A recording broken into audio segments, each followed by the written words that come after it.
Does anybody remember Animal Farm? You guys remember Animal Farm? Okay, I'll tell you why. I think we're basically Israel is now Animal Farm. In what sense is Israel Animal Farm? Well, I know of two forms of Animal Farm: the original book by Orwell, and the classic cartoon based on the book, which takes a few liberties, especially the ending. At the end of Animal Farm, the animals look in on the pigs who have taken control of the animal farm, and says the animals couldn't distinguish between these pigs and Farmer Jones, the original owner of the farm, the human who had been taken out by the pigs, the human who was exploiting all the animals, and brought about this situation where the animals wished that they could be free and rid of their exploiter.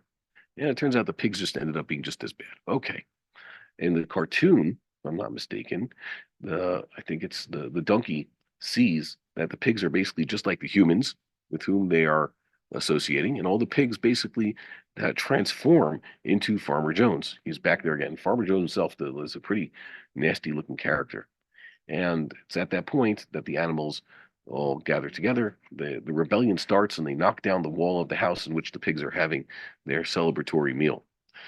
So why do I say we're like Animal Farm? Because the Zionist movement has now come full circle. Let's just talk about the Zionists in Europe because the main movers and shakers of the Zionist movement that brought about the state of Israel were from Eastern Europe, and they had suffered anti-Semitism. One of the most important impetuses, or impeti, I guess, if that would be the singular, that would be the plural, for this whole movement was the fact that the Jews had a feeling, in the wake of quite a few pogroms and other attacks, that they were not safe. They were not safe from their enemies who, for whatever reason, just wanted to massacre them. And the governing authorities were not going to protect the Jews, and the Jews didn't have the capacity to protect themselves. So they need to have their own state where they would have a government of themselves that could protect themselves, and they could have an army, they could have a police force.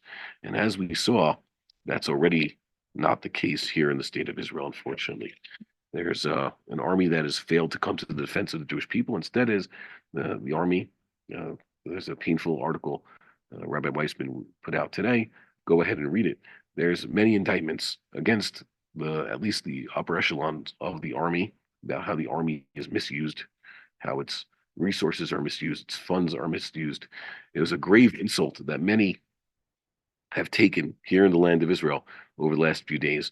The pictures of the so-called humanitarian aid, I would call it the Nazi aid to the Gazans. There's truckloads of cigarettes because God knows they need cigarettes. Obviously, if they're bringing cigarettes, someone's making money. This is just a money-making endeavor. There's a lot of corruption going on.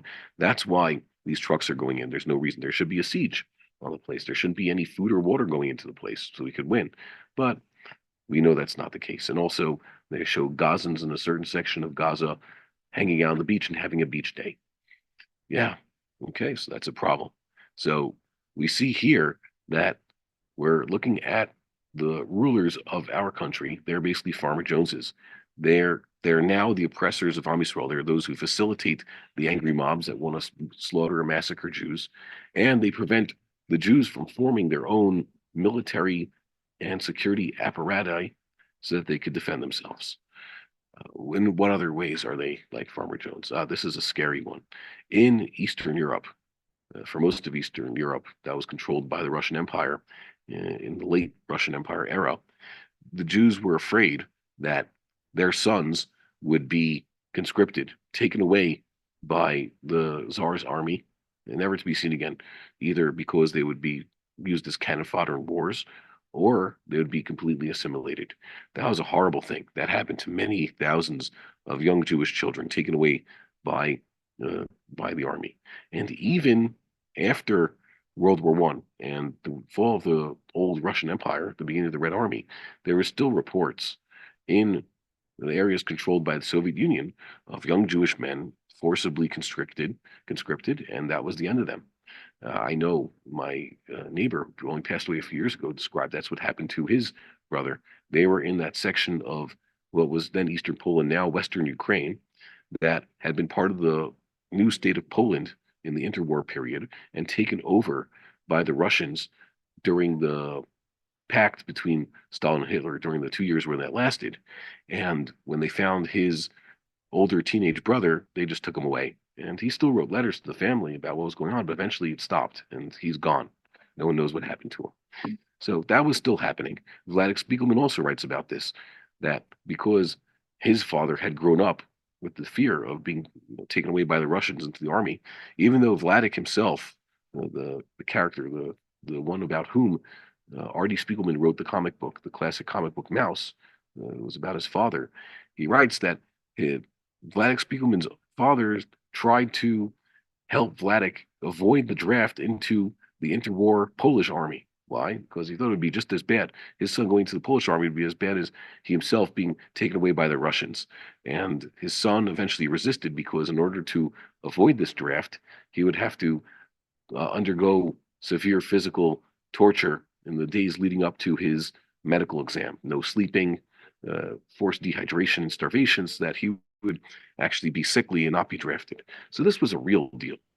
And nowadays, many good religious Jews rightfully fear being drafted into an army that seeks to assimilate them and certainly does not seek to do all in its power to defend the people and the land of Israel.